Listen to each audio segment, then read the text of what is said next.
Guys, good evening po. Nandito naman tayo sa may ATM machine para magwo-withdraw tayo ng hindi kalakihang sahod. Dahil ang ating mga responsibilidad monthly katulad ng renta ng bahay ay naniningil na po, pati yung ating food allowance. So ito po yung isa sa pinaka-obligasyon natin na bilang OFW. So andito ako ngayon sa may ATM machine kung saan tayo pwede mag-withdraw ng hindi kalakihan na sahod. Katamtaman lang.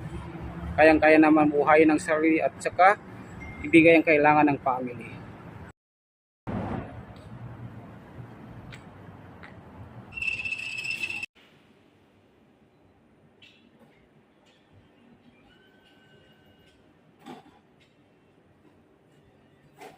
So ito na guys,